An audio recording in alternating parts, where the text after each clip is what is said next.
गोपी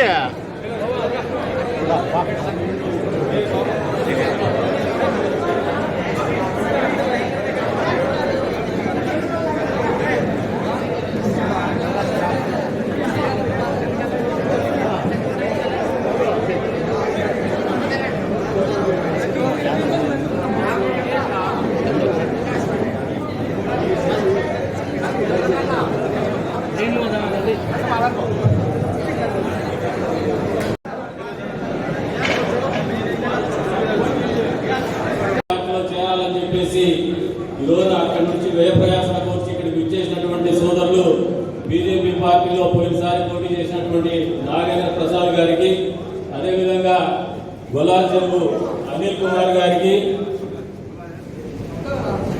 ఇమాములు మౌజన్లకు, అదేవిధంగా విచ్చేసినటువంటి వడ్డెర సోదరులు తనకల్గూడ నుంచి విచ్చేసినటువంటి వడ్డెర సోదరులకి దాదాపు 120 పేర్లు ఉన్నాయి. సార్ కూడా మనమే బాగా లేట్ చేసినాము, ఫ్లైట్ టైం అవుతుంది కాబట్టి సార్తో కలవచ్చు, సార్తో మాట్లాడచ్చు అని చెప్పేసి. కాకపోతే మనం చేసినటువంటి తప్పిదం వల్లే ఈరోజు సమయాభావం ఉంది కాబట్టి మనం అందరం కూడా సహోదరత అర్థం చేసుకొని ఈ రోజున మనల్ని కూడా ఇక్కడికి ఆహ్వానించి ఇక్కడ సమయాన్ని వెచ్చించి మనల్ని పార్టీలో ఆహ్వానిస్తున్నందుకు గాను పెద్దలైనటువంటి చంద్రబాబు నాయుడు సార్ గారికి కదిరి తెలుగుదేశం పార్టీ తరఫున మనస్ఫూర్తిగా నమస్కారాలు తెలుపుకుంటూ, ఈరోజు ఎవరైతే ఈ రోజున పార్టీలో చేస్తున్నారో అందరికీ కూడా తెలుగుదేశం పార్టీ కుటుంబ సభ్యులైనందుకు శుభాకాంక్షలు తెలుపుకుంటూ, భవిష్యత్తులో జరగబోయేటువంటి ఎన్నికలు ఏదైతే ఉందో ఈ రాష్ట్రంలో పరిపాలన కొనసాగుతున్నటువంటి విధి విధానాలు, ప్రత్యేకించి ముస్లిం సోదరులు ఇక్కడ వచ్చేటువంటి వాళ్ళు ఇమాములు మౌజన్లు అయితే పోయినసారి ఎన్నికల సార్వత్రిక ఎన్నికల్లో దాదాపు 95% మంది మీరు వైఎస్ఆర్సీపీ పార్టీ పనిచేసినటువంటి వాళ్ళే.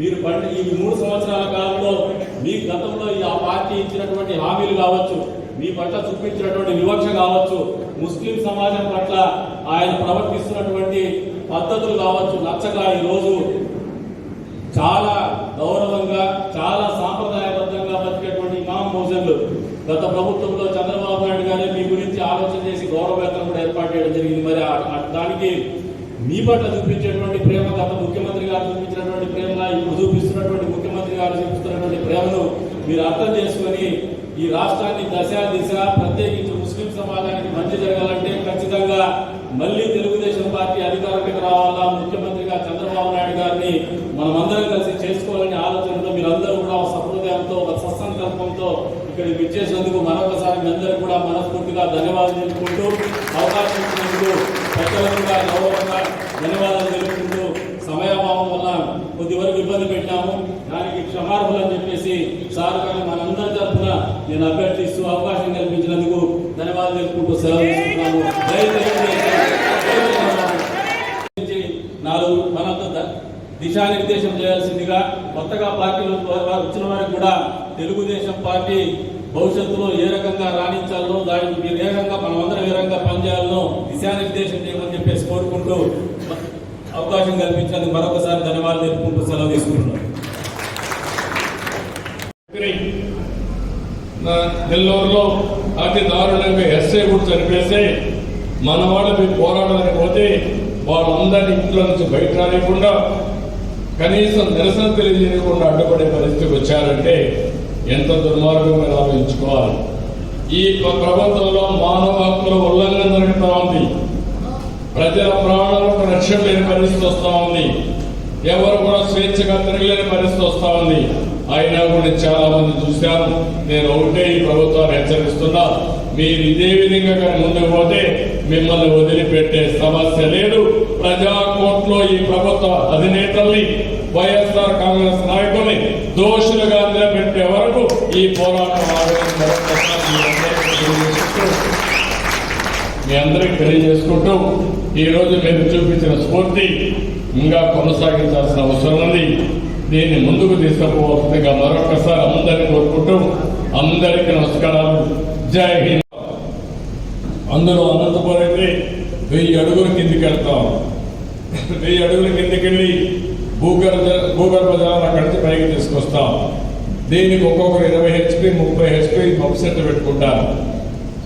ఇవన్నీ చూసిన తర్వాత ఎక్కడైతే కోస్టల్ ప్రాంతాల్లో నీళ్లు గ్రావిటీతో వస్తాయి, కాలువల్లో వస్తాయి, రాయలసీమలో భూగర్భ జలాలు పాతాళ గంగా కింద నుంచి పైకి తీసుకురావాల్సిన అవసరం ఉంటుంది.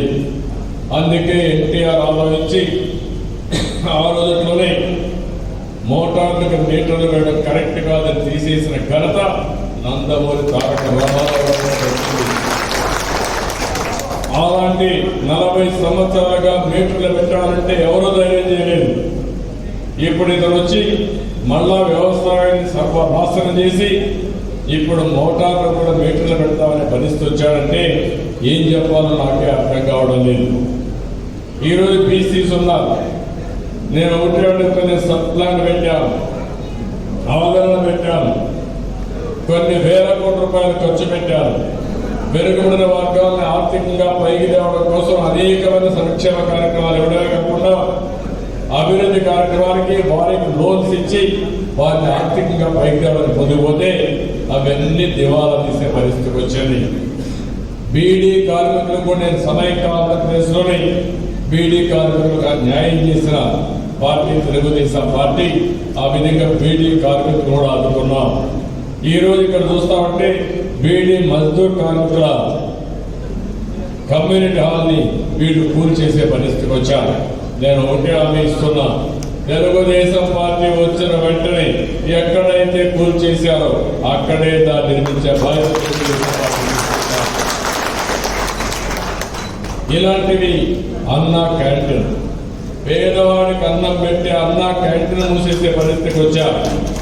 పెళ్లి కానుక పేద పిల్లలకు పెళ్లికి ఆర్థిక సహాయం చేసి రంజాన్ తోఫా ద్వారా ముస్లిం సోదరులకు ఇస్తామంటే దాన్ని తీసేశారు. విదేశ విద్య పోయింది. ఇంకో పక్కన ఎవరైనా చనిపోతే యాక్సిడెంట్ జరిగిపోతే 5 లక్షల రూపాయలు ఇచ్చే విధంగా చంద్రన్న బీమా ఇచ్చారు, దాన్ని పోయింది. ఇది ఒకటే కాదు, ఆ రోజు ప్రతి ఒక్క విషయం మీరు చూడండి, ప్రతి ఒక్క విషయంలో కూడా శ్రద్ధ పెట్టారు. ఎవరైనా గర్భిణీ స్త్రీ గర్భాలు దాల్చినప్పటి నుంచి మనిషి చనిపోతే గౌరవప్రదంగా సాగనంపే వరకు అనేక కార్యక్రమాలు తీసుకొచ్చిన పార్టీ తెలుగుదేశం పార్టీ. అనేక సంక్షేమ కార్యక్రమాలకు నాంది పలికిన పార్టీ తెలుగుదేశం పార్టీ. మీ ఊరల్లో సిమెంట్ రోడ్డు చూసినా, ఒక LED బల్బులు చూసినా, మరుగుదొడ్లు చూసినా, అదే మరి వంట గ్యాస్ ఉన్నా అవన్నీ కూడా తెలుగుదేశం పార్టీ ఇచ్చినట్టు తప్ప వీళ్ళు ఇచ్చింది కాదు. ఆ విషయం మీరు గుర్తుపెట్టుకోవాల్సిన అవసరం ఉంది. ఈరోజు అందరి నియమా పూర్తి చేసి తద్వారా అనంతపురంలో ప్రతి ఒక్క ఎకరాకు నీళ్లు ఇవ్వాలని ప్రాజెక్టులన్నీ పూర్తి చేసి నీళ్లు కూడా తీసుకొచ్చాం. అదే తెలుగుదేశం పార్టీ ఇప్పుడు వచ్చుంటే మొత్తం పోలవరాన్ని పూర్తి చేసి ఆ పోలవరం నీళ్లు నాగార్ సాగర్ తీసుకొచ్చి అక్కడి నుంచి బనకచెర్ల వరకు వైఎస్ఆర్సీపీ పార్టీ పనిచేసినటువంటి వాళ్ళే.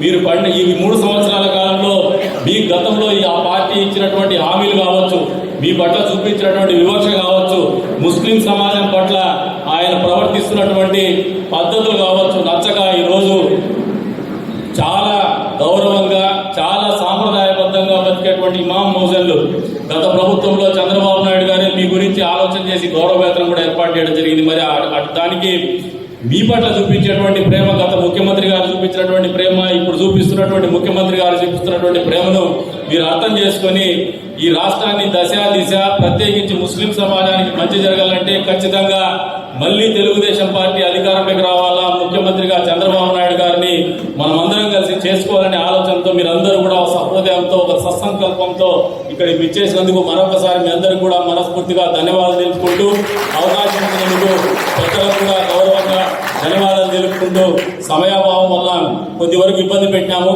దానికి క్షమార్హులు అని చెప్పేసి సార్ గారిని మనందరి తరఫున నేను అభ్యర్థిస్తూ అవకాశం కల్పించినందుకు ధన్యవాదాలు తెలుపుకుంటూ సెలవు తీసుకున్నాము. జై ఒగ్గోడ ఆస్తులు కాపాడాం, సప్లాన్ పెట్టాం, అనేక విధాలుగా మైనారిటీ సోదరుల అభివృద్ధి కోసం ఆర్థికంగా పైకి తేవడం కోసం కృషి చేసిన పార్టీ తెలుగుదేశం పార్టీ. పిల్లలకు జాబ్ క్యాలెండర్ అన్నారు, ఇప్పుడు జాబ్ లెస్ క్యాలెండర్ అయిపోయింది. ఏ పిల్లలకు కూడా ఉద్యోగాలు వచ్చే పరిస్థితి లేదు. అదే తెలుగుదేశం పార్టీ కియా మోటార్ తీసుకొచ్చాం. ఈరోజు మీ జిల్లాలోనే అనంతపురం జిల్లాలోనే కియా మోటార్ తీసుకొచ్చి కొన్ని వేల మందికి ఉద్యోగాలు ఇప్పించామంటే అది తెలుగుదేశం పార్టీ చూపించిన చొరవ, కలిగిస్తున్న ఉద్యోగాలు. ఈ విధంగా చాలా కార్యక్రమాల్లో మనం సంక్షేమ కార్యక్రమాల్లో కూడా మనం ఒక చరిత్ర సృష్టించాం. ఎప్పుడు కూడా సంపద సృష్టిస్తే ఆదాయం పెరుగుతుంది. ఆదాయం పెరిగితే ఆ డబ్బులు ఖర్చు పెట్టి సంక్షేమాన్ని చేసి అభివృద్ధి కూడా సైమల్టేనియస్ గా చేస్తే దానివల్ల సమాజం అభివృద్ధి అవుతుంది. అసలు అభివృద్ధి లేదు. అభివృద్ధి లేకపోతే సంపద ఎక్కడి నుంచి వస్తుంది? అదే మరి సంపద రాకపోతే ప్రభుత్వానికి ఆదాయం ఎక్కడి నుంచి వస్తుంది? ప్రభుత్వానికి ఆదాయం రాకపోతే అప్పులు చేసుకుంటా పోతే కడాన అప్పులు ఎవరు కట్టాలి? మనమే కట్టాలి. ఆ విషయం కూడా మీరు గుర్తుపెట్టుకోవాలి. కడాన మద్యం, ఆ రోజు మద్యపాన నిషేధం చెప్పిన పెద్ద మనిషి ఈ రోజు ఆ మద్యపాన నిషేధాన్ని తిరోధకాలిస్తూ ఈ రోజు మద్యాన్ని రాబోయే రోజుల్లో ఆదాయాన్ని తాకట్టు పెట్టి ఇప్పటికే 9,000 కోట్లు అప్పు చేశాడు. ఇంకొక 20,000 కోట్లు చేస్తున్నాడు. అంటే ఇంకా 20 సంవత్సరాలు ప్రజలు తాగుతానే ఉండాలి. నిన్నే బార్ లైసెన్స్ 2025 వరకు బార్ లైసెన్స్ ఇచ్చే పరిస్థితికి వచ్చాడు. ఒక్క విషయం కాదు, అన్ని విషయాల్లో ఇతనికి విశ్వసనీయతే లేదు. కానీ విషమనీయత ఉంది.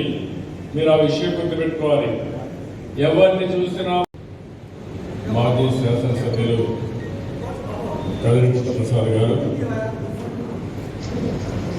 ఈరోజు కదిరి నియోజకవర్గం నుంచి పోయిన ఎన్నికల్లో బీజేపీ తరఫున పోటీ చేసినటువంటి అభ్యర్థి గౌరవనీయులు ఎస్వి నాగేంద్ర ప్రసాద్ గారు ఈరోజు పార్టీలోకి వస్తున్నారు.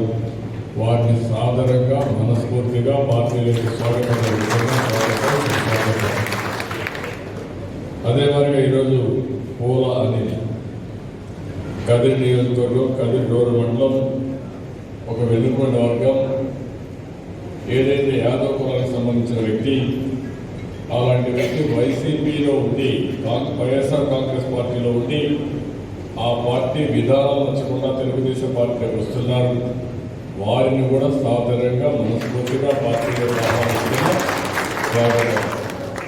ఇంకొక కృష్ణమూర్తి గారు, ఆయన వాల్మీకి సామాజిక వర్గం రాష్ట్ర వాల్మీకి సంఘం ఉపాధ్యక్షులు, ఒక వ్యాపారవేత్త.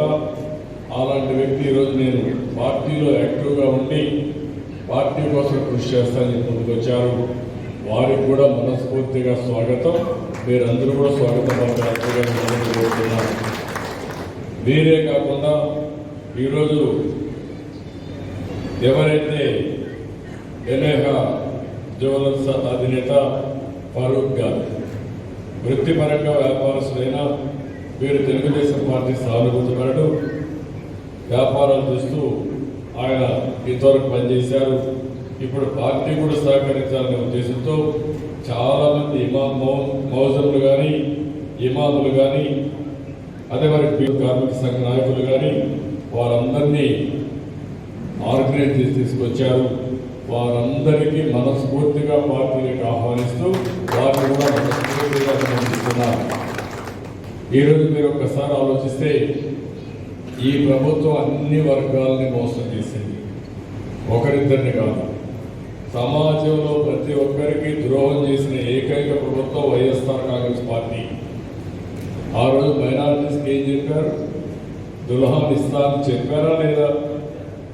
నేను 50,000 ఇస్తే ₹1,00,000 ఇస్తామని చెప్పిన పెద్ద మనిషి ఇప్పుడు మైనారిటీ సోదరులు కోర్టుకెళ్ళి పోరాడవలసిన పరిస్థితి వచ్చిందంటే మాట తప్పాడు, మడమ తిప్పాడు. అలాంటి వ్యక్తి రాజకీయానికి అనర్హుడు, మైనారిటీ ద్రోహి కూడా. ఇంకొక పక్క మీరు చూస్తే విదేశీ విద్య. ఆ రోజు నేను మైనారిటీ సోదరులు కూడా చదువులు వెనుకబడినారు, మంచి యూనివర్సిటీ పంపించాలి, బాగా చదివించాలనే ఉద్దేశంతోనే విదేశాలకు పంపించి విదేశ విద్య కూడా ప్రవేశపెట్టారు. అది ఇవ్వడం లేదు. ఆ కుటుంబాలు కొంత రోడ్డు మీదకి వచ్చే పరిస్థితికి వచ్చారు. తెలుగుదేశం పార్టీ ఎప్పుడు కూడా మైనారిటీస్కి న్యాయం చేసే ఆ విషయం గుర్తుగా చేసింది. మొట్టమొదటిసారిగా చరిత్రలో తెలుగుదేశం పార్టీ దాన్ని చేసింది నేనేని చెప్పి మరొకసారి మీ అందరికీ తెలియజేస్తున్నా. హైదరాబాద్లో హాజ్ హౌస్ కట్టి ఏదైతే ముస్లిం సోదరులు జిల్లా పోవాలంటే నేరుగా పోవడం కోసం ప్రత్యేకమైన ఫ్లైట్ కూడా ఏర్పాటు చేసి హాజ్ హౌస్ కట్టాం. ఆ రోజు సమైక్య ఆంధ్రప్రదేశ్లో కట్టాం. మళ్ళీ ఆంధ్రప్రదేశ్లో ఏదైతే విజయవాడలో ఒక హాజ్ హౌస్ కట్టి హాజ్ భవన్ కట్టి ఇంకొక పక్కన కడపలో కూడా ఇంకొక హాజ్ భవన్ కట్టించి మైనారిటీ సోదరుల కోసం కృషి చేసిన పార్టీ తెలుగుదేశం పార్టీ. అదే మరిగా ఆ రోజు ఉర్దూ యూనివర్సిటీ హైదరాబాద్ తీసుకొచ్చా. మొన్న మళ్ళీ చూస్తే కర్నూలులో ఉర్దూ యూనివర్సిటీ తీసుకొచ్చామంటే